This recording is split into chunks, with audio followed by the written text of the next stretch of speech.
වේදනාව දැනෙන්නේ කැම නිසා නෙවෙයි, දත්වල සංවේදීතාවය නිසායි. විසඳුම නව සෙන්සිටිව් එක්ස්පර්ට් by සිග්නල්. තත්පර 30න් වේදනාවට සහනයක්. නැවත මතුවීම වැළැක්වීමට උපකාරී වේ. දත්වල සංවේදීතාවය නිසා ඇතිවන වේදනාව ඔබත් පරාජය කරන්න. නව සෙන්සිටිව් එක්ස්පර්ට් by සිග්නල්.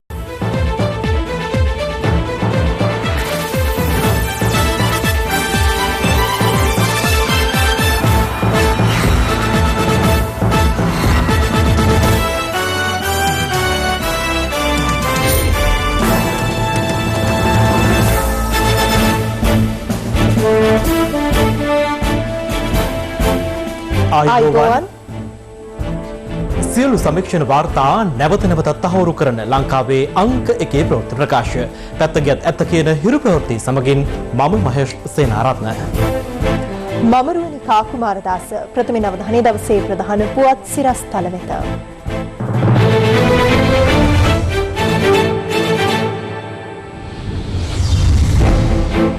නාඩු සම්බා සහ කීරි සම්බා සහල් වලට අද මධ්‍යම රාත්‍රියේ සිට නව උපරිම සිල්ලර මිලක්. සජිත් ඇතුළු 100කට ආසන්න පිරිසකට එජාපයේ දොර වැසෙයි. නිදහසට කරුණු දැක්වීමට දින 7ක්. අභව ප්‍රාප්ත ඇමති තොණ්ඩමන් හෙට අවසන් වරට මැති සභයට නාම යෝජනා සඳහා පුත් ජීවන් තොණ්ඩමන් නම් කිරීමට යෝජනාවක්. සුදුවෑන් ප්‍රවෘත්ති සාකච්ඡාවට රාජිත යලි රිමාන්ඩ්. අගමැති මහින්ද දේශපාලන පිටියේ අර්ධ ශතකය රැස් කරයි. අද කොවිඩ් ආසාදිතයින් 134ක් හඳුනා ගැනේ. සියල්ල නිරෝධායන මධ්‍යස්ථාන වලින්.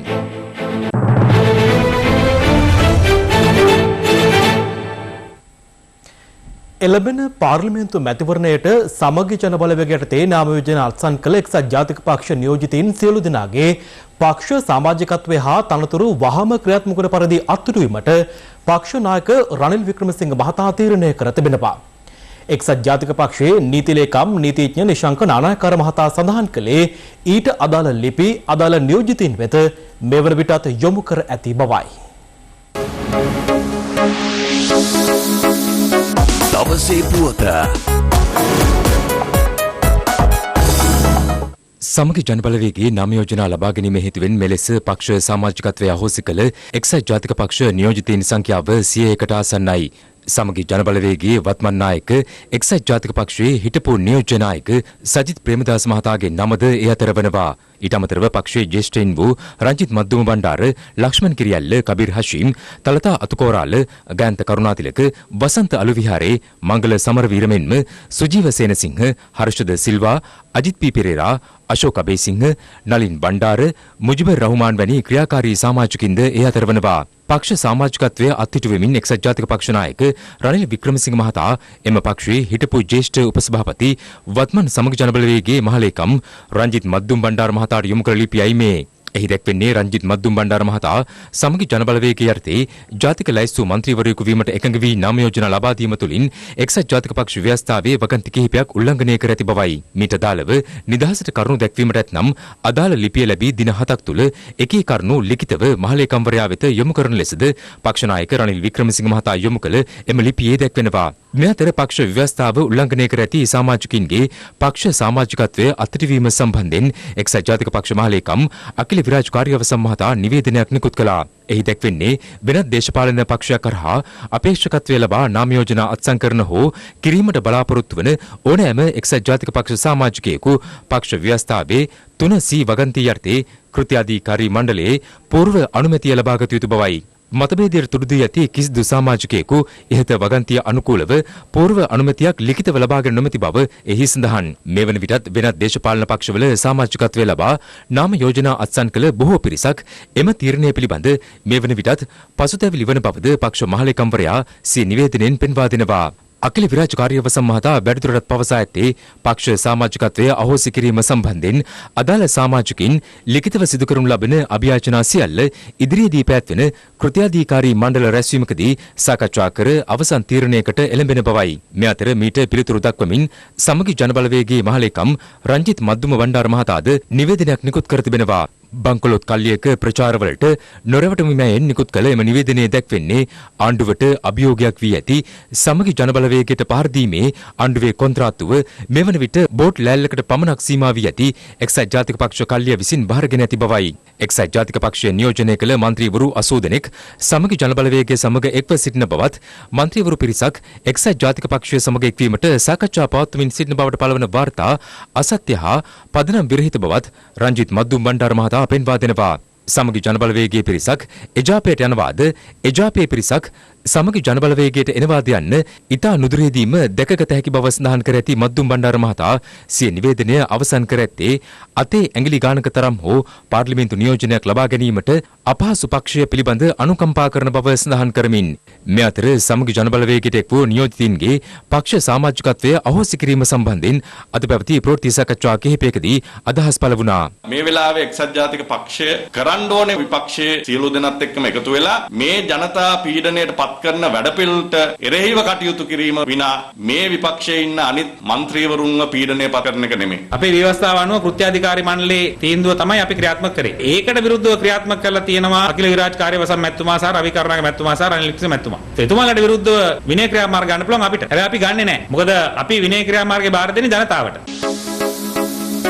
දවසේ පුවත ඇල්කොහොල් අඩංගු හෑන්ඩ් සැනිටයිසර් භාවිත කරන්න. ලෙඩ රෝග ඇති කරන විෂ බීජවලට එරෙහිව සටන් කරන්න. හඳුන්වා දීමේ මිල රුපියල් 350යි. සහල් සඳහා උපරිම සිල්ලර මිලක් නියම කරමින් අද මධ්‍යම රාත්‍රියේ ගැසට් නිවේදනයක් නිකුත් කිරීමට නියමිත බව පාරිභෝගික සේවා අධිකාරිය පවසනවා. ඒ අනුව නාඩු සම්බා සහ කීරි සම්බා යන සහල් වර්ග සඳහා උපරිම සිල්ලර මිලක් නියම වනු ඇති. සහල් සඳහා පාලන මිලක් හඳුන්වා දීමත් සමග වෙළඳ පොලේ සහල් හිඟයක් පවතින බවට චෝදනා නැගුණේ සම්බා සහ නාඩු වැනි ඇතැම් සහල් වර්ග වෙළඳ පොලේ හිඟවීමත් සමගයි. ඊට හේතු ලෙස ඇතැම් මහා පරිමාණ මෝල් හිමියන් සඳහන් කළේ රජයේ පාලන මිලට එම සහල් වර්ග ලබා දීමෙන් තමන්ට පාඩු සිදුවන බැවින් ඒවා නිෂ්පාදනයට යොමු නොවූ බවයි. මේ අතර පාලන මිල යටතේ සහල් ලබා දීමට තමන් සූදානම් බව පොළොන්නරුවේ සුළු හා මධ්‍ය පරිමාණ වී මෝල් හිමියන් පිරිසක් අද සඳහන් කළා. සහල් මාපියව නැතිකරන්න හාල් නිෂ්පාදනය කරන්න පුළුවන්. හෙට අනිද්ද වෙනකොට හාල් හිගයක් ඇත්තෙම නැහැ. රුපියල් 88ට අපිට ලබා දෙන්න පුළුවන්. අද රාත්‍රියේ වෙනකොට ලොරි දෙක තුනක් පිටත් කරන්න පුළුවන්. කෙසේ වෙතත් මර්දගහමුල සහල් ව්‍යාපාරිකින් චෝදනා කළේ මහා පරිමාණ මෝල් හිමියන්ට ලැබෙන සහන තමන්ට නොලැබීම හේතුවෙන් තම කර්මාන්තය කඩා වැටී ඇති බවයි.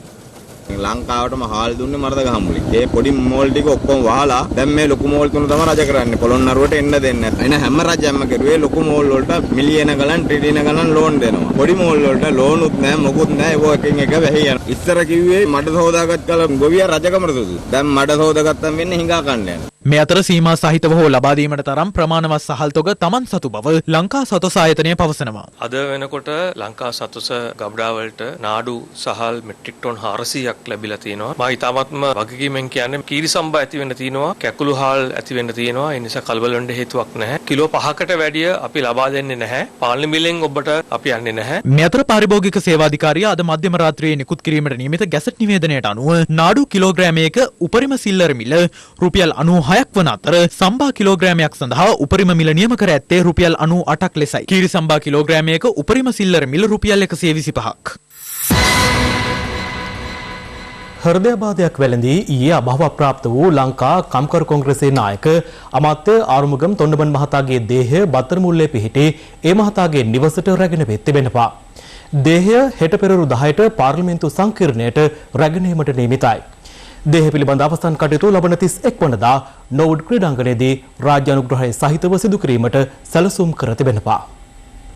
මෙරට කඳුරට දේශපාලන භූමියේ ප්‍රතාපවත් යෝධයෙකු වූ සෞම්‍ය මූර්ති තොණ්ඩමන් මහතාගේ මුණපුරකු වන අරුමුගම තොණ්ඩමන් මහතා මෙරට දේශපාලනයේ අත්පොත් තබන්නේ 1994 පාර්ලිමේන්තු මැතිවරණය ජයගනිමින් එතැන් පටන් කඳුකර දේශපාලන පොරපිටියේ සිය අනසක පතුරවන තොණ්ඩමන් මහතා මේ යනතෙක් අකණ්ඩව පාර්ලිමේන්තුව නියෝජනය කළා. ජනාධිපති ගෝඨාභය රාජපක්ෂ මහතාගේ නායකත්වයෙන් පිහිට වූ නව ආණ්ඩුවේ ඔහුට හිමිව තිබුණේ ප්‍රජා සවිබල ගැන්වීම සහ වතු යටිතල පහසුකම් සංවර්ධන කැබිනට් අමාත්‍ය ධුරයයි. ඔහු ඊයේ පසුරුවේ මෙරට නව ඉන්දිය මහ කොමසාරිස් ගෝපාල් බහග්ලේ මහතා හමු අතර ඊයේ සවස අග්‍රාමාත්‍ය මහින්ද රාජපක්ෂ මහතාද මුණ ගැසී තිබෙනවා. අග්‍රාමාත්‍යවරයා හමු වූ අවස්ථාවේදී තොණ්ඩමන් මහතා වතුකරේ දෙමළ ජනතාවගේ ගැටලු සම්බන්ධයෙන් සාකච්ඡාවක් සිදු කර තිබෙනවා. විශේෂයෙන්ම සාකච්ඡාවේදී වතුකරේ ජනතාවගේ නිවාස ගැටලු විසඳීම සඳහා යෝජනාවලියක් අරුමුගම් තොණ්ඩමන් අමාත්‍යවරයා අග්‍රාමාත්‍යවරයා වෙත බහර දී ඇති බවයි අග්‍රාමාත්‍ය මාධ්‍යාංශය සඳහන් කළේ. වතුකරේ දෙමළ ජනතාව සඳහා වූ එම යෝජනා අද කැබිනට් මණ්ඩලයේ අවධානයට යොමුව තිබෙනවා. සිය නිවසේ සිටීදී හෘදයාබාධයකට ලක් වූ අරුමුගම් තොණ්ඩමන් මහතා ඇතුළත් කෙරුණේ තලංගම ප්‍රාදේශීය රෝහලටයි. අමාත්‍යවරයා රෝහලට ඇතුළත් කරන විටත් මියගොස් සිටි බව රෝහල් ප්‍රකාශකයෙක් සඳහන් කළා. දේශපාලන පොරපිටියේ සිය අසහාය සටන් සගයාගේ හදිසි වියෝව දැනගත් වහාම අග්‍රාමාත්‍ය මහින්ද රාජපක්ෂ මහතා ඊයේ රාත්‍රියේම තලංගම ප්‍රාදේශීය රෝහල වෙත පැමිණියා.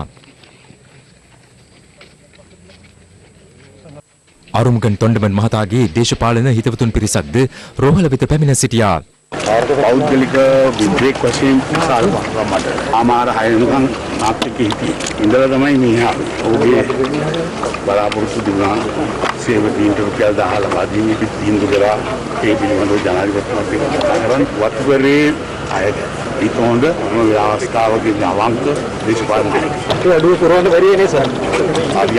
වතුකරේ ජනතාවට තිබුණ එකම නායකත්වය තමයි ගරු තොණ්ඩමන් ඇමතිතුමා අවසාන මොහොතේ එතුමා සටන් කරේ 10 වැටුප පිළිබඳ අභාවප්‍රාප්ත තොණ්ඩමන් මහතාගේ දේහය රෝහලේ සිට රැගෙන එනු ලැබුවේ කොළඹ පෞද්ගලික මල් ශාලාවක් වෙතයි.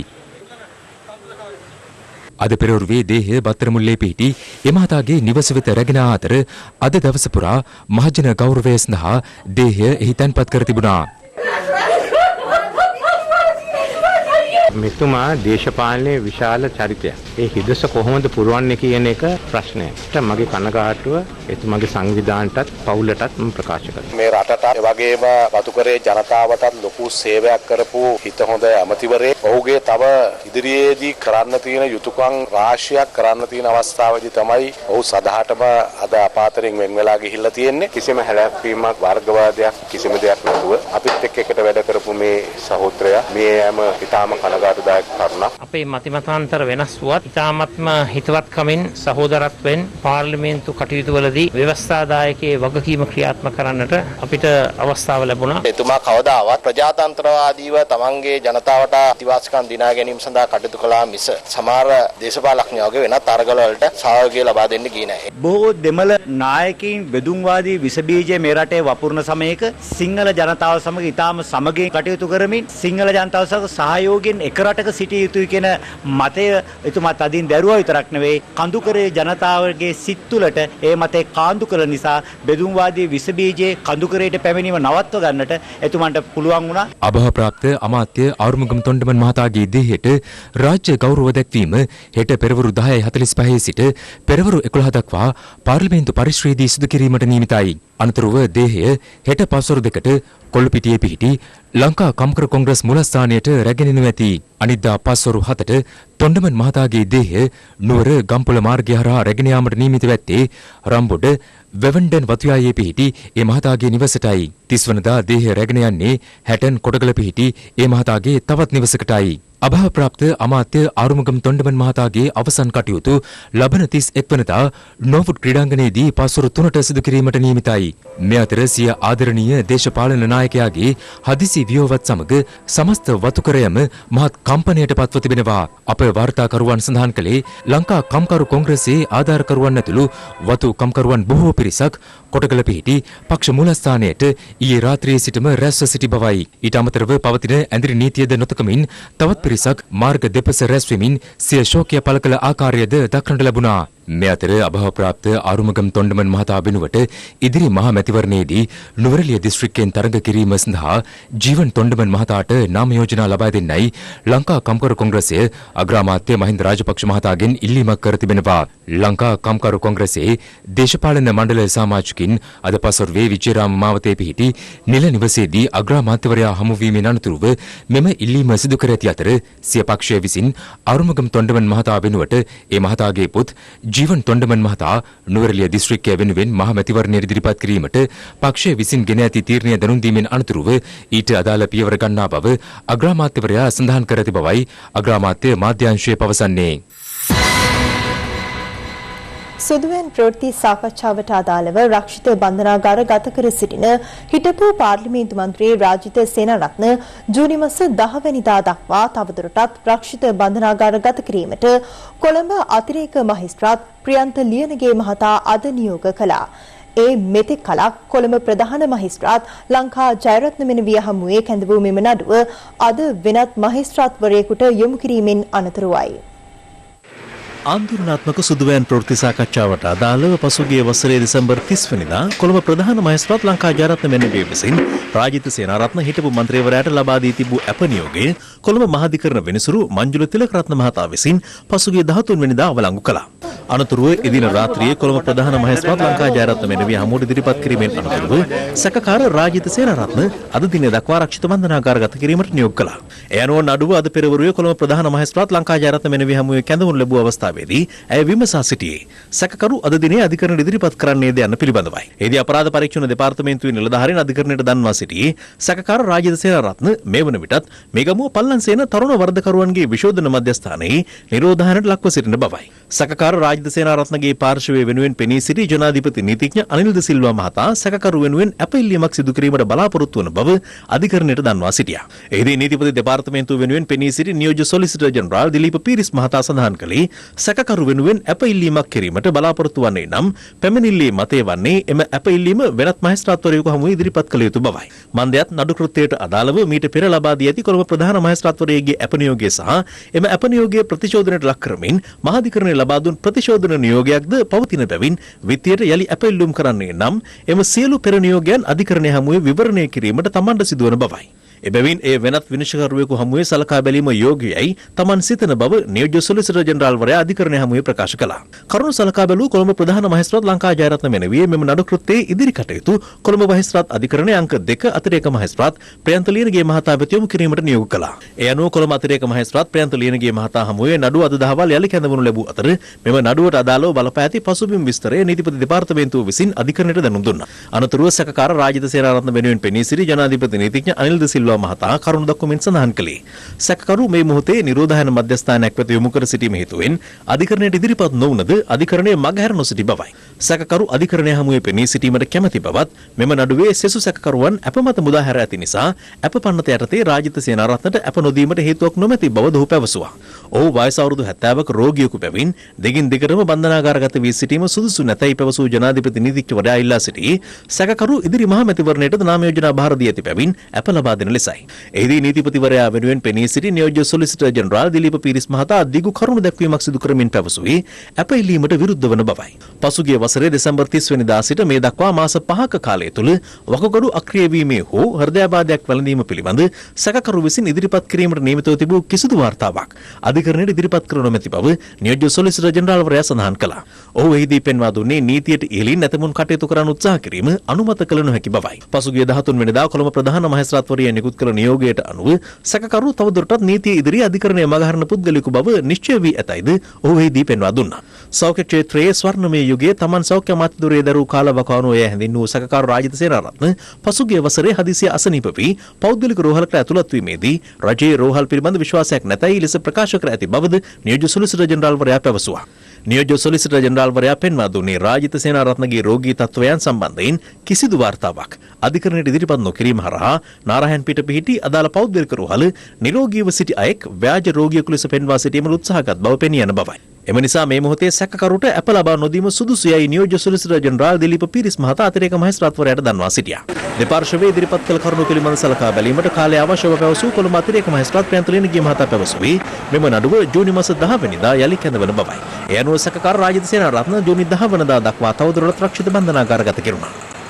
හිටපු පාර්ලිමේන්තු මන්ත්‍රී රාජිත සේනාරත්න සම්බන්ධයෙන් ශ්‍රී ලංකා නිදහස් පොදු ජන සංධානයේ කැඳවා තිබූ ප්‍රවෘත්ති සාකච්ඡාවකදී අදහස් පළ වුණා. යම් අයෙක් මිනීමැරීමේ අපරාධ නඩුවකට හසු කරන්න චේතනාවෙන් පුරු සාක්ෂි ඉදිරිපත් කළා නම් එය අපේ දන්න නීති සංග්‍රහයේ බරපතලම වරදක්. දැන් ඒ බඳු වරදක් ගැන පොලිසිය උසාවියට වාර්තා කිරීම වරදක්. මම මේ රාජිත මහතා ගැන කියන්නේ. අනේ අපේ සජිත් ප්‍රේමදාස මහතා කියනවා ජනමාධ්‍ය සාකච්ඡාව තිබ්බයි කියලා අපි ඔය ඉරේ දැම්මා.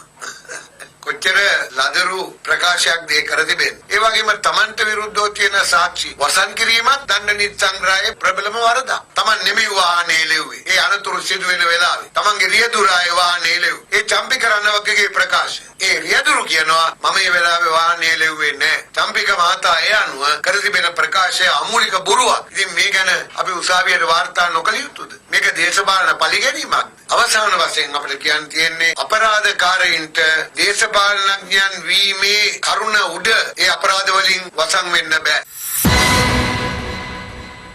ඉදිරිපෑ 24 තුල බස්නාහිර දකුණ සහ සබරගමු පළාත්වල ඇතැම් ස්ථානවලට මිලිමීටර් 151ක්ම වූ තදවැසි ඇතිවිය හැකි බව කලගුණ විද්‍යා දෙපාර්තමේන්තුව අනතුරු අඟවනවා.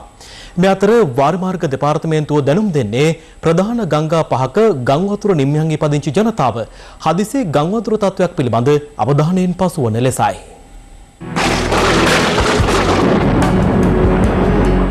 අද පෙරවරු 8:30 අවසන් වූ ගත වූ පැය 24 තුළ වැඩිම වර්ෂාපතනය කුකුලේගක ප්‍රදේශයෙන් වාර්තා වූ අතර එය මිලිමීටර් 260ක්. ඊට අමතරව අවිස්සාවේල්ල ශාලා ප්‍රදේශයෙන් මිලිමීටර් 188ක් සහ ඇහැලියගොඩ ප්‍රදේශයෙන් මිලිමීටර් 186ක වර්ෂාපතනයක් වාර්තා වුණා. මේ තත්ත්වයට ප්‍රධානම හේතුව තියෙන්නේ දිවයින අවට පහළ වායුගෝලයේ තියෙන කැළඹෙන ස්වභාවය. තවදුරටත් දිවයින හරහා තියෙන මේ වර්ෂාපතනයේ නිත්‍ය කොටසේ අපි අපේක්ෂා කරනවා ඉදිරි දින කිහිපය තුළ අඩු වැඩි වෙමින් පවතී කියන එක තමයි කියන්න ඕනේ. මධ්‍යම කඳුකරේ බටහිර බෑවුම් පැත්ත, කෑගල්ල, රත්නපුර, කළුතර, ගාල්ල, මාතර සහ නුවරඑළිය වගේ දිස්ත්‍රික්කවල සාමාන්‍ය සමහර ස්ථානවලට මිලිමීටර් 200 ඉක්මන වර්ෂාපතනත් සමහර තැන්වලට මිලිමීටර් 150 වගේ තැන් තිබෙන්න හැකියාවකුත් තියෙනවා. මේ අතර මන්නාරම සිට ගාල්ල හරහා පොතුවිල් දක්වා වන මුහුදු ප්‍රදේශ විටින් විට රළු විය හැකි බවත් මුහුදු රළ මීටර් 2.5 දක්වා ඉහළ යාමේ හැකියාවක් පවතින බවත් කලගුණ විද්‍යා දෙපාර්තමේන්තුව අනතුරු අඟවනවා. එම දෙපාර්තමේන්තුව ඉල්ලා සිටින්නේ දීවර සහ නාවික ප්‍රජාව මේ සම්බන්ධයෙන් අවධානයෙන් කටයුතු කරන ලෙසයි. අද දහවල් වන විට නෙළුව ප්‍රදේශයට සෞම්‍ය කාලකණික දක්ෂයක් දක්නට ලැබුණත් මේ වන විට විටින්වට ඇතිවන වර්ෂාපතනයත් සමග ගින්ගන්ගේ ජල මට්ටම කෙමෙන් කෙමෙන් ඉහළ යාමක් අපි දකිනවා. ගින්ගක පිටාර ගැලීමෙන් නෙළුව උඩුකම සහ නෙළුව දෙල්ලව මාර්ගවල පහත් දින් ජලයෙන්නට වුණා.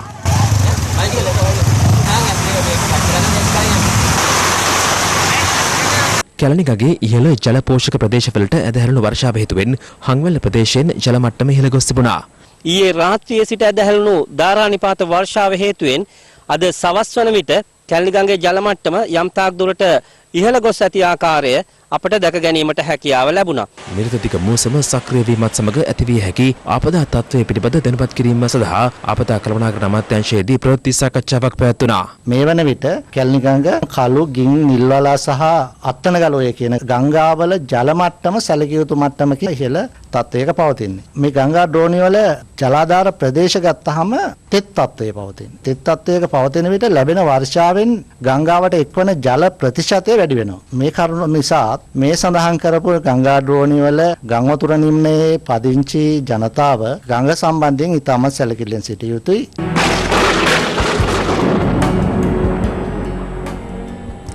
මහමැතිවරණයේ පැවැත්වෙන දිනය සහ පාර්ලිමේන්තුව විසිරුවා හැරීමේ ගැසට් නිවේදනය බල රහිත කරන ලෙසට ඉල්ලා ගොනු කර ඇති මූලික අයිතිවාසිකම් පෙත්සම් සලකා බැලීම හෙට දක්වා කල් තැබීමට ශ්‍රේෂ්ඨාධිකරණයේදී තීරණය කළා. අදාළ පෙත්සම් සලකා බැලෙන්නේ අගවිනිසුරුවරයා ප්‍රමුඛ පංචපුද්ගල ශ්‍රේෂ්ඨාධිකරණ විනිසුරු මඩුල්ලක් ඉදිරියේදී. පාර්ලිමේන්තුව විසිරුවා හැරීම සහ මහමැතිවරණයේ පැවැත්වුණු දිනේ අභියෝගයට ලක් කරමින් ගොනු කර තිබූ මෙම මූලික අයිතිවාසිකම් පෙත්සම් සලකා බැලීම ආරම්භ වූයේ පසුගිය 18 වෙනිදායි. 7 වෙනි දිනටත් පෙත්සම් සලකා බැලීම ශ්‍රේෂ්ඨාධිකරණයේදී සිදු කෙරුණු අද නීතිපතිවරයා වෙනුවෙන් කරුණු දැක්වූ අතිරේක සොලිසිටර් ජෙනරාල් ඉන්දිකා දේමුනිද සිල්වා මහත්මිය සිය කරුණු ඉදිරිපත් කිරීම අවසන් කළා. ඉන් අනතුරුව මෙම මූලික අයිතිවාසිකම් පෙත්සම් වලට මැදිහත් වී කරුණු දැක්වීම සඳහා අතරමැදි පෙත්සම් ඉදිරිපත් කළ මහාචාර්ය පණ්ඩුල ඇඳගම මහතා වෙනුවෙන් ජනාධිපති නීතිඥ මනෝහර ද සිල්වා මහතා කරුණු ඉදිරිපත් කළා. ඔහු අධිකරණය හමුවේ පෙන්වා දුන්නේ පාර්ලිමේන්තුව විසිරුවා හැරමින් ජනාධිපතිවරයා නිකුත් කළ ගැසට් නිවේදනය නීත්‍යානුකූල බවයි.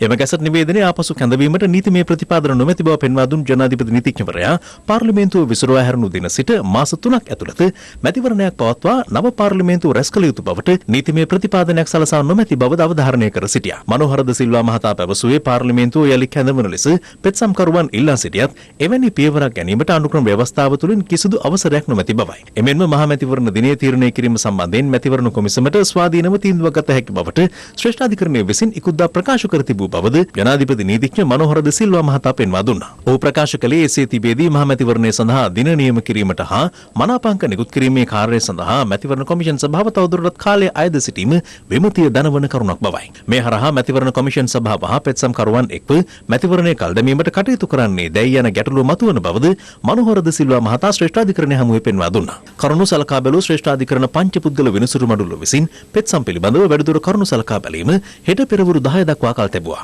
රටේ මොන ස්ථානයකද තියෙන්නේ කියලා කොවිඩ් වසංගතය කියලා අපි කවුරුත් දන්නවා. හැබැයි අවාසනාවන්ත ලෙස මේ පෙත්සම්කරුවා පැහැදිලිව ප්‍රකාශ කරලා තියෙන්නේ මේ කොවිඩ් වසංගතයට ආණ්ඩුව මුහුණ දුන්නේ අසාර්ථක ආකාරයට කියලා. ඉතින් එනයින්ම මේ සියලුම ඉල්ලීම් ද්වේෂසහගත ඉල්ලීම් කියන කාරණේ තමයි ගරු අධිකරණයේදී අද ගෙනහැර දැක්ුවේ. ඉතාමත් පැහැදිලි මේ ජනතාව වෙනුවෙන්වත් ජනතාවගේ ප්‍රජාතන්ත්‍රවාදී අයිතිවෙනුවක්වත් නෙමෙයි. හුදෙක්ම සමගි ජන බලවේගයේ නාම යෝජනා ප්‍රතික්ෂේප වෙයි. එය වළක්වා ගන්න කරන කුමන්ත්‍රණයක ප්‍රතිඵලයක් තමයි මේ සියලුම කාරණා කියන එක අද එළිවෙමින් පවතිමින් තිබෙනවා. මේ අතර ජනාධිපති අතිරේක ලේකම් නීති නිශාරා ජයරත්න මෙනවිය ප්‍රකාශ කළේ ඊයේ සහ අද දින COVID-19 පාලනය කිරීම සඳහා ජනාධිපති ප්‍රමුඛ රජයගෙන ඇති සාමූහික පියවර පිළිබඳ පූර්ණ වාර්තා 3ක් නීතිපතිවරයා වෙනුවෙන් ශ්‍රේෂ්ඨාධිකරණයට ඉදිරිපත් කළ බවයි. රාජ්‍ය බුද්ධි සේවා විසින් පිළියෙල කරන ලද වාර්තාවේ ප්‍රධාන කාරණය වන්නේ අප්‍රේල් මාස 30 වන දිනෙන් පසුව රට පුරා කොවිඩ් වසංගතය පැතිරීම නාවික හමුදාවට අදාළ පොකුර සහ නිරෝධායන මධ්‍යස්ථාන වලින් සහ රෝහල් වලින්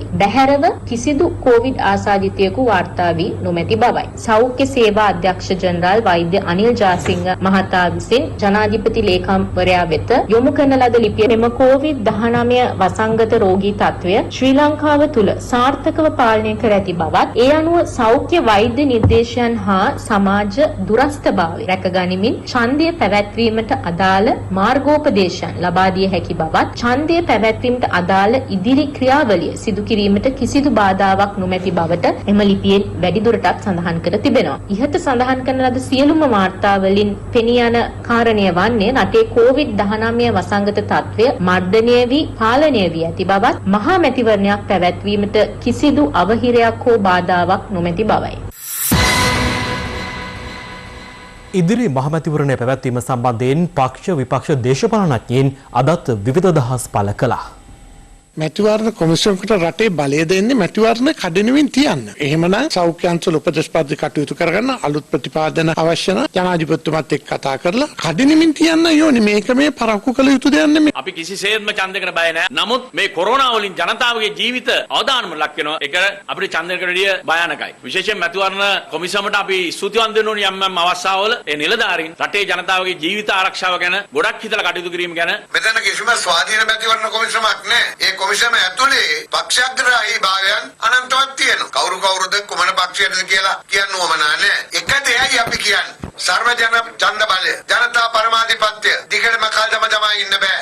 ඒකට අපි විරුද්ධ බව අපි මැතිවරණ කොමිසමට ඉතා තදින්ම කිව යුතුයි. ඇත්තම ජනාධිපතිතුමාට කරන්න තියෙන ජූනි 2කට කලින් දවසක් පාර්ලිමේන්තුව තියලා ආයෙත් නිවේදනයක් නිකුත් කරලා පාර්ලිමේන්තුව විසිරහැරලා දිනයක් නිම කරන්න. දැන් ඔබතුමාලා හිතනවද ඔබතුමාලාගේ ඒ සම්පූර්ණ කණ්ඩායම එකතු කරගන්න පුළුවන් කියලා? ඒව අදාළ නැහැ. කතානායක තීරණය කරයි පාර්ලිමේන්තුව තුල ඇතිවිය යුතු තත්ත්වය. ඒක බාධ්‍යයටයි තියන්නේ නැහැ. දැන් ඔබතුමා පාර්ලිමේන්තුව මේ කඳවන්නේ කියන. ඒතකොට ඔබතුමාලාගේ ඝනපූර්ණේ කීයක් පෙන්වන්න පුළුවන්ද කියලා අපිට පොඩ්ඩක් කියන්න. ඒව අවශ්‍ය නැහැ. ඒව කැඳවපු වෙලාවට පෙන්නයි. මුල සිටම විපක්ෂයේ ඌමනාව බවට පත් උනේ COVID-19 වසංගතයේ මේ රජයේ අසාර්ථකත්වයට පත් වෙලා රට ඇතුලේ මිනීකඳු ගොඩ ගැහිලා රජයට පාලනය කරගන්න බැරි මට්ටමට මේ වසංගතය ඇවිල්ලා මහමැතිවරණය කල් ගිහිල්ලා පරණ පාර්ලිමේන්තුව යලි කැඳවගෙන දේශපාලන න්‍යාය පත්‍රය ක්‍රියාත්මක කිරීම තමයි. මම පොඩි වීඩියෝ එකකින් පටන් ගන්න ඈ. රුපියල් 3000ක් වටිනා ආහාර මල්ලක් දෙන්නයි මෙතුමා එන්නේ. වියලි ආහාර මල්ල හාල් පරිප්පු හාල් මැස්සු කරවල ලුණු වියලි මිරිස් සීනි.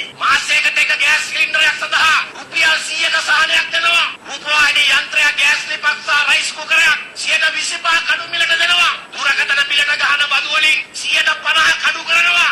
අවුරුද්දකට පාසල් නිලැඳු කට්ටල දෙකයි තමයි සෑම දරුවෙකුටම සමබල පෝෂ්‍යදායී ආහාර වේලක් නොමිල දෙනවා. දැන් මම මේ අහන්න කැමතියි දැන් මේකෙන් ලැබිච්ච ඒවා ටික මොනවද කියලා. රටේ මූල්‍ය ගනුදෙනුවක් සිදු වෙනවා පාර්ලිමේන්තුවක් නැතුව. ඉතින් පාර්ලිමේන්තුවක් ඇදවන එක තමයි හොඳම. ඒකට දැනගන්න තියෙන හොඳම ක්‍රමය තමයි පාර්ලිමේන්තුව පත් කළා විපක්ෂ නායක බවට පත් වෙලා කෝප් කොමිටියට විපක්ෂයේ මන්ත්‍රීව පත් වෙලා රජයේ ඕන නිලධාරියෙක් ගෙන්නලා ඒවා ප්‍රශ්න කරන්න පුළුවන්. එහෙම නැත්නම් පාර්ලිමේන්තුවක් ඇදවන්න ඕනේ නෑ. නායකත්වය නොපසුබස්නා උත්සාහය මෙන්ම දේශපාලන දිවියේ අත්දැකීම් රැසකින් හෙබී අග්‍ර අමාත්‍ය මහින්ද රාජපක්ෂ මහතාගේ පාර්ලිමේන්තු දිවියට අදට වසර 50ක් සපිරෙනවා. සිය අඩසිය වසක පාර්ලිමේන්තු දිවිය පුරා වත්මන් අගමැතිතුමන් ප්‍රදර්ශනය කළේ විශිෂ්ට දේශපාලඥයෙකු තුළ පමණක් නොව උතුම් මිනිසෙකු තුළද පැවතිය යුතු ගුණාංගයි. මේ අගමැතිතුමන්ගේ ඒ විශිෂ්ටත්වය වෙනුවෙන් කෙරෙන ප්‍රණාම සටහනක්. 1945 නොවැම්බර් 18 වෙනිදා මැදමුරණේදී උපත ලබන මහින්ද රාජපක්ෂ මහතාට දේශපාලන පරිසරයේ කුඩා කල පටන්ම නොමදව ලැබුණා. එලෙස හැදී වැඩෙන මහින්ද රාජපක්ෂ තරුණයා බෙලියත් ආසනයෙන් මහමැතිවරණයට මුල්වරට තරඟ කරන්නේ 1970 වසරේදී. ඒ වන විට මහින්ද රාජපක්ෂ 25 වැනි වියති තරුණයෙක්. රාජපක්ෂ පරපුරට උරුම වූ දකුණේ උරුමය කුරහන් සාටකයේ ආශිර්වාදයෙන් මැතිවරණ සටනට පිවිසි තරුණ මහින්ද ඡන්ද 23103ක් ලබා ගන්නවා. ඔහුගේ එක්සත් ජාතික පක්ෂ ප්‍රතිවාදියාට ලැබෙන්නේ ඡන්ද 16477ක් පමණයි. එලෙස මහින්ද රාජපක්ෂ තරුණ මන්ත්‍රීවරයෙකු ලෙස මැති සභාවේ නියෝජනය කරන්නේ එවක සිටි ලාබාලතම මන්ත්‍රීවරයාද වෙමින්. 7 වෙනි පාර්ලිමේන්තුවෙන් එලෙස පන්නරය ලබා ගන්නා මහින්ද රාජපක්ෂට 1977 දී සිය බෙලියත් මන්ත්‍රී අසුන අහිමි වනවා.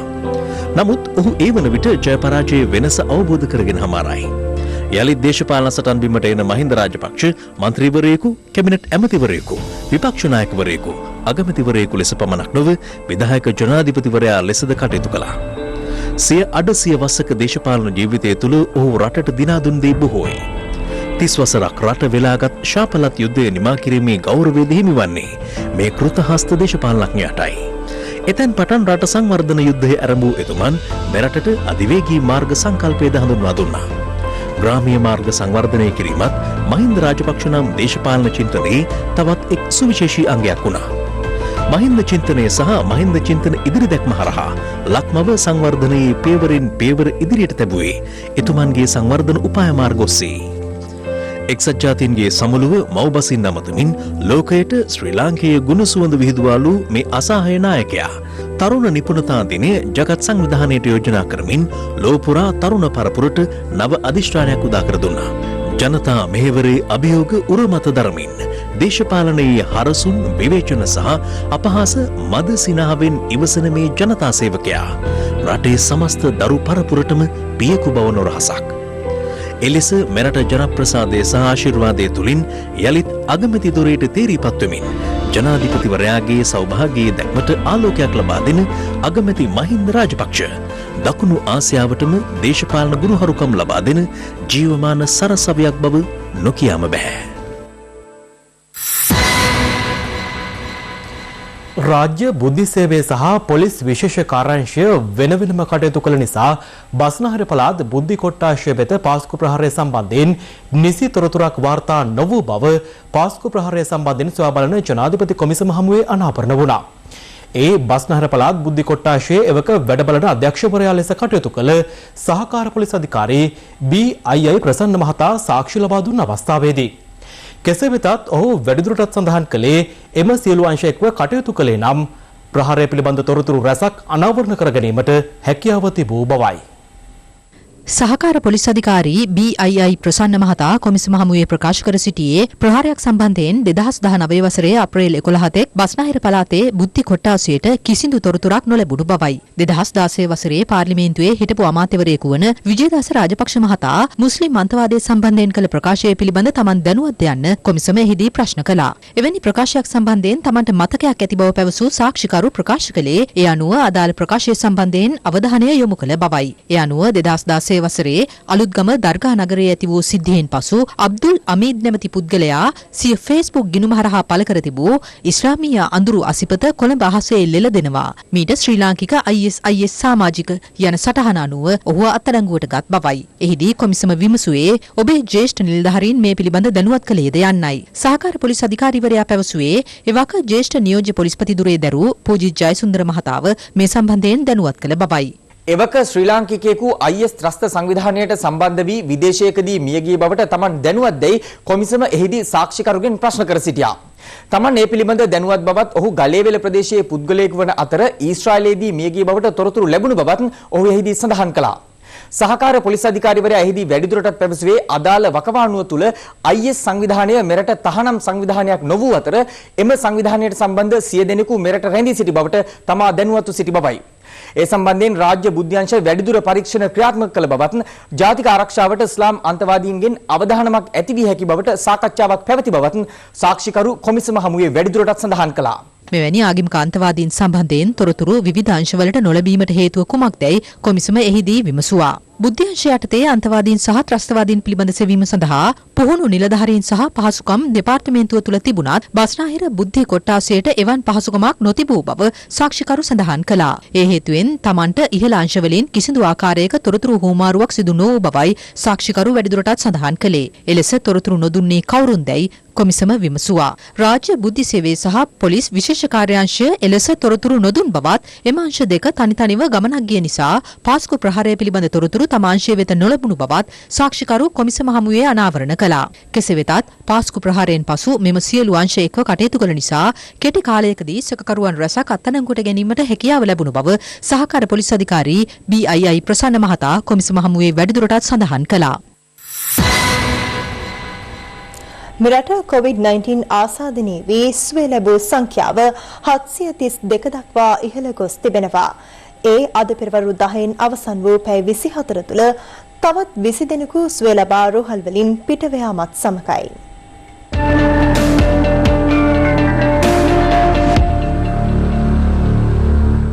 වසංගතුරුක විද්‍යාංශය සඳහන් කළේ අද වාර්තා වූ ආසාදිතයන් 134 දෙනාගෙන් 53 දෙනෙක් නිරෝධායන මධ්‍යස්ථානවල රැඳී සිටින නාවික හමුදා සමාජිකයින් බවයි.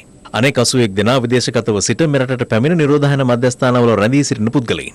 මේ අතර ඊයේ වාර්තා වූ ආසාදිතයන් 137 දෙනා අතරින් 127 දෙනෙක්ම කුවේට් සිට මෙරටට පැමිණීමෙන් පසු නිරෝධායනට ලක් වෙමින් සිටි පිරිසක්. කුවේටේ සිට මෙරටට 462 දෙනෙකු මේ වන විට පැමිණ ඇති අතර ඉන් වෛරසය ආසාදනය වූ බවට තහවුරු කර ගැනුණු සංඛ්‍යාව 217ක්. විශේෂයෙන්ම අපේ රටේ ජනතාව කොයි රටක හිටියත් කුවේට් රාජ්‍ය වගේ තැන්වලදී ඒ රජයන් අපට දැනුම් දෙනවා දීපාසික සම්බන්ධතා තබා ගැනීමේ අවශ්‍යතාවයක් පෙන්වා දෙමි. වීසා නැතුව අනවසරේ ඒ රටවල් වල රැඳී සිටින අපේ ජනතාව අපේ රටට ගෙන්න ගන්න. වැනි කාරණාවලදී අපට සිද්ධ වෙනවා ඔවුන්ව ලංකාවට ගේන්න. ඒ ගෙනාවත් ප්‍රජාව අතරට මේ රෝගය පැතිරීම කිසිදු වෙලාවක අපි ඉඩ තියන්නේ නැහැ. වෛරසය ආසාදිත 711 දෙනෙකු තවදුරටත් රෝහල්ගතව ප්‍රතිකාර ලබන අතර සුවය ලැබූ 732 දෙනෙක් නිවෙස් වෙත පිටව ගොස් තිබෙනවා.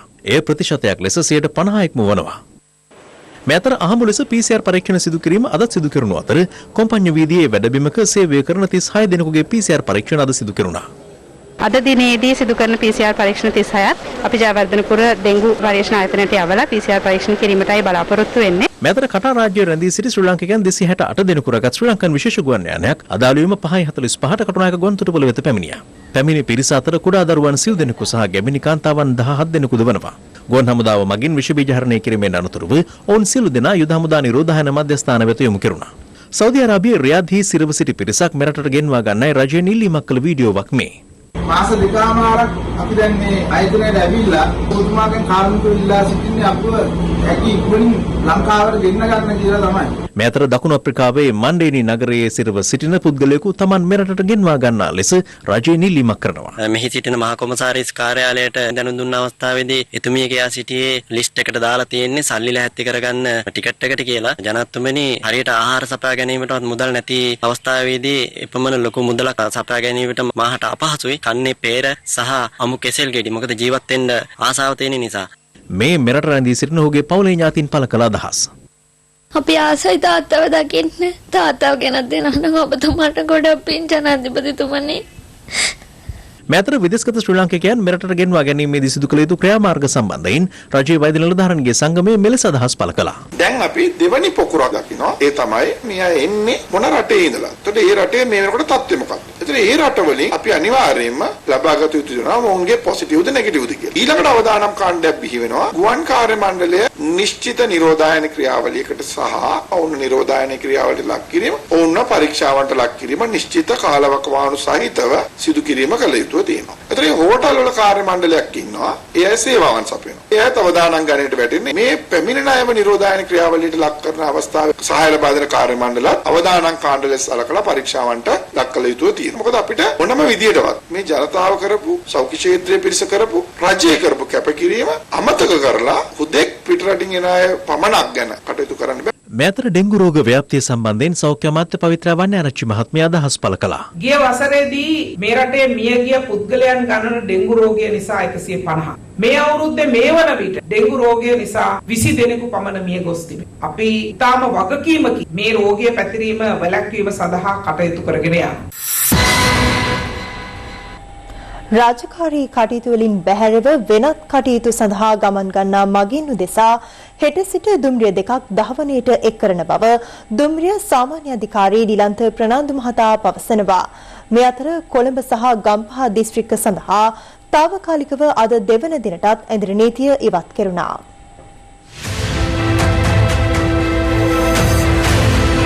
ලංකා ගමනාගමන මණ්ඩලය පිටකොටුව ළංගම ප්‍රධාන බස් නැවතුම වෙත අදත් වැඩි බස් රථ සංඛ්‍යාවක් යොදවා තිබූ අතර එහි එතරම් කාර්යබහුල ස්වභාවයක් දක්නට ලැබුණේ නැහැ.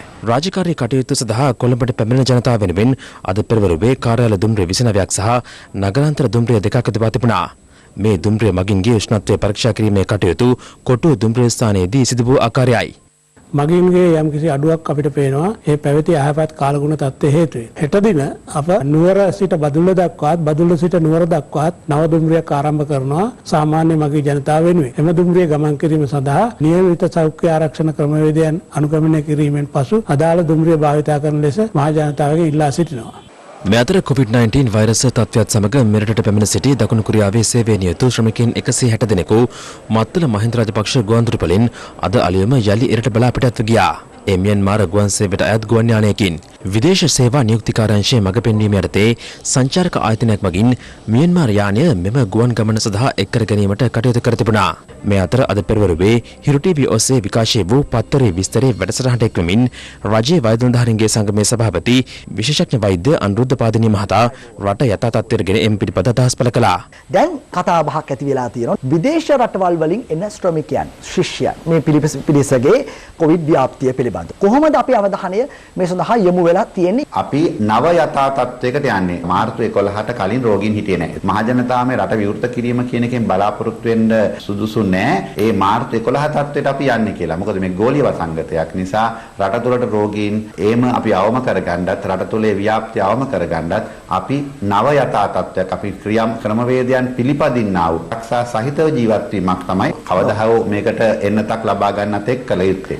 මුළු දිවයිනටම අද රාත්‍රී 10ට යලි ඇඳිරි නීතිය බලාත්මක වන අතර ඒ යලි తాවකාලිකව ලිහිල් කරන්නේ හෙට උදෑසන 4ටයි.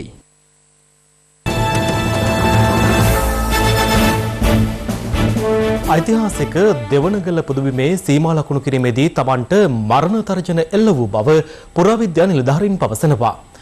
පුදුබිමවට ඉඩම් ආක්‍රමණය පිළිබඳ හිරු CIA කළ අනාවරණයෙන් පසු එම පුදුබිම වෙත පැමිණි රාජ්‍ය නිලධාරීන් එම තර්ජනය පිළිබඳව පළමු වරට කරුණු හෙළි කළා.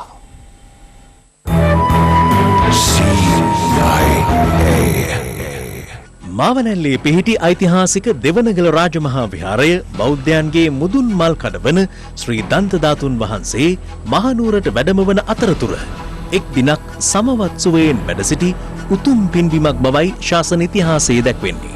මෙම පූජා භූමියට අයත් සිව්කොන් පිළිබඳ පර්වතයේ ඇති සෙල්ලිපිවලද සඳහන් වන අතර පසුගිය කාලයේ අනවසර ඉඩම් ආක්‍රමණිකයන් ඇසිඩ් හා විවිධ රසායනික ද්‍රව්‍ය යොදා ඒවා විනාශ කර දැමීමට උත්සාහ කර තිබුණා.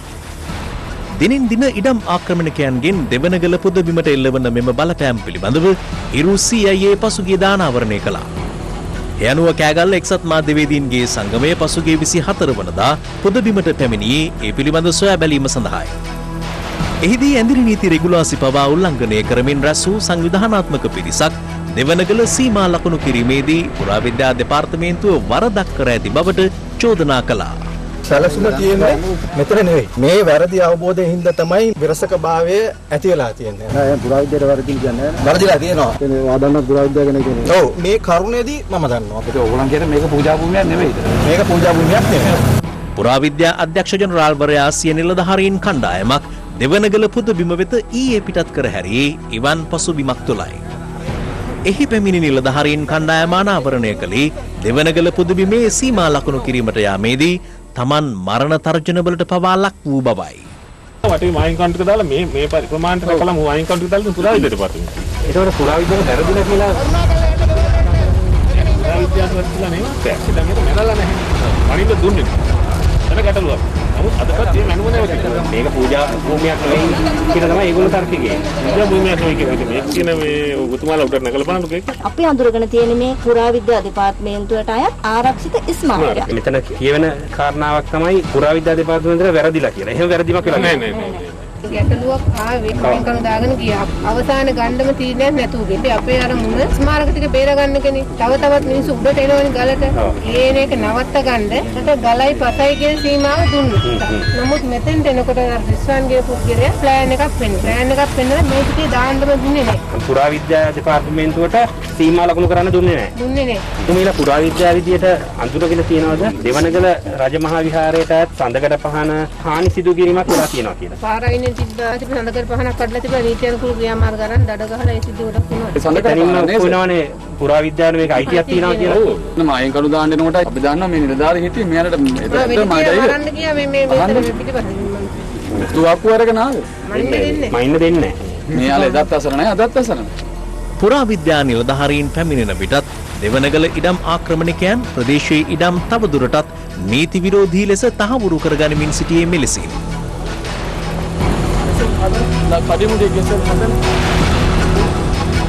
මෙරට පූජා භූමි සතු ඓතිහාසික වටිනාකමකින් යුතු ඉඩකඩම් ආක්‍රමණිකයන්ගේ ග්‍රහණයට හසු වූයේ වරක් දෙවරක් නොවේ. ඒ හරහා වෙනසී යන්නේ මිලකල නොහැකි අපේ ජාතික උරුමයයි. දෙවනගලට සිදුව ඇති මේ වරද නිවැරදි කරන තෙක් ඉරු CIA අවදි නැත විමසිල්ලෙන්.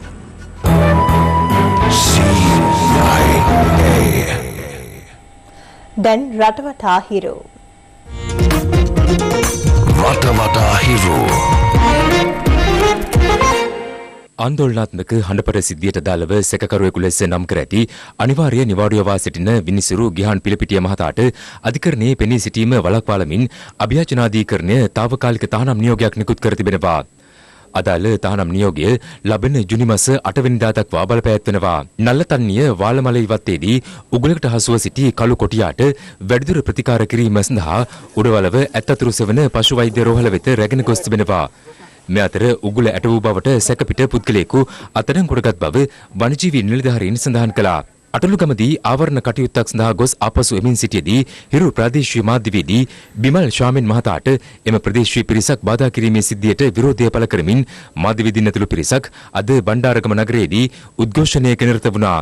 හාලියල ප්‍රදේශයේ මාර්ගයේ අයිනේ සිටි පුද්ගලයෙකු සතුව තිබූ ජංගම දුරකථනයක් කිසියම් අයෙකු පැහැරගෙන යන ආකාරය ආරක්ෂක කැමරාවක මෙලෙස සටහන්ව තිබුණා. මාතර මාලිම්බඩ ප්‍රදේශයේදී හෙරොයින් ග්‍රෑම් 50ක් සහ ගංජා මෝටර රථයකින් ප්‍රවාහනය කරමින් සිටියේදී පෙමුතුන් යුවලක් අත්අඩංගුවටගෙන තිබෙනවා.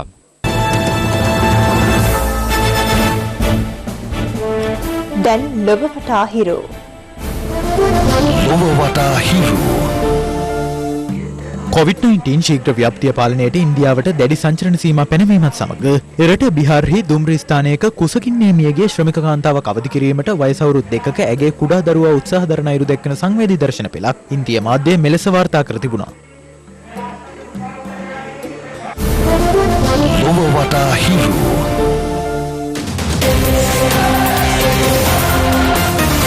වසර ගණනාවක් පුරා පවත්වන්නට නොහැකි වූ ශ්‍රී ලංකා ප්‍රීමියර් ලීග් පන්දුවාර 20 ක්‍රිකට් තරඟාවලිය ලබන අගෝස්තු මාසයේදී මෙරටදී පැවැත්වීමට කටයුතු කරන බව ශ්‍රී ලංකා ක්‍රිකට් ආයතනයේ සභාපති ශම්මී සිල්වා මහතා පවසනවා. ඔහු මේ බව අනාවරණ කළේ ශ්‍රී ලංකා ක්‍රිකට් ආයතනය විසින් ක්‍රීඩක ක්‍රීඩිකාවන්ගේ කොවිඩ් පරීක්ෂණයන් සිදු කිරීම සඳහා රුපියල් මිලියන 15ක් වටිනා PCR යන්ත්‍රයක් සහ සෞඛ්‍ය උපකරණ ක්‍රීඩා වෛද්‍ය ආයතනය වෙත පරිත්‍යාග කිරීමෙන් අනතුරුව මාධ්‍ය වෙත අදහස් පළ කරමින් SLPL එක නම් අපි පටන් ගන්න අගෝස්තු වල IPL එකේ තාම ඒගොල්ලන් බලාගෙන ඉන්නවා ඕස්ට්‍රේලියාවේ T20 එක පෝස්ට්පෝන් වෙයි කියලා. ඉතින් තාම ඒක මේ වුණේ නැහැ. කොහොමද ක්‍රිකට් ක්‍රීඩාව දැන් ආරම්භ කරන්නේ? අපේ පරණ කැලෙන්ඩර් එක හැටියට දැන් ඒගොල්ලන් ඒක නෙගොෂিয়েට් කරගෙන යනවා. ඉන්දියා තාම අපිට කියලා ඉන්නේ නැහැ කියලා. අපිට හුඟක් ඉන්ක්වයරිස් තියෙනවා වෙන රටවල් වල ගහන ක්‍රීඩා තරඟ ලංකාවේ පවත්වන්න කියලා. පසුගිය සති කිහිපය පුරාවටම මතභේදයට තුඩු දුන් වියගම ඉදිකිරීමට සැලසුම් කර තිබූ ජාත්‍යන්තර ක්‍රිකට් ක්‍රීඩාංගණය සම්බන්ධයෙන්ද මෙහිදී ක්‍රිකට් සභාපතිවරයාගෙන් මාධ්‍යවේදීන් ප්‍රශ්න කර සිටියා. කෙතරම් පටන් ගන්නකොට ඔය වගේ ප්‍රශ්න තිබ්බා. ඊටත් වැඩි ලොකුවට තිබ්බා සූර්ය වැව එක ගැන. දැන් මේවා අපිට දායාදයක් ඇත්තටම. තාම අපිට ඉඩම හම්බ වෙලාවක් නැත්තේ. මේක ආණ්ඩුවටයි ඉඩමක්. ඒ ඉඩම අපිට හම්බුණාට පස්සේ තමයි අපි ඊළඟ තීරණය ගන්න. ඒක හම්බ වුණා ක්‍රීඩාංගණයට කරන්න බලාපොරොත්තු. දරු අගමැතිතුමා කිව්වා දරු දලස්සමතුමාට මේක ශ්‍රී ලංකා ක්‍රිකට් එකට පවරලා දීලා සාමාන්‍ය ක්‍රීඩාංගණයක් දැනට හදාගෙන යන්න කියලා. අපි දැන් ෆිනෑන්ෂල් ස්ටැබිලිටි හදන්න දීලා තියෙනවා. ඉතින් ඒක වැළුවට පස්සේ අපි බලලා ඒක තීරණය කරනවා. මේ සූදානම සමුගෙන යන්නට පැත්තනගත් ඇත දැනගැනීමේ අයිතිය තවදුරටත් තහවුරු කරගන්න තිරේ දිස්සන පරිදි ඔබගේ ජංගම දුරකථන ජාලයට අනුව හිරු SMS ප්‍රවෘත්ති සේවාව සක්‍රිය කරගන්න. අපගේ ඊළඟ ප්‍රවෘත්ති ප්‍රකාශය හෙට මධ්‍යහන 11:55ට. සුබ රාත්‍රියක්.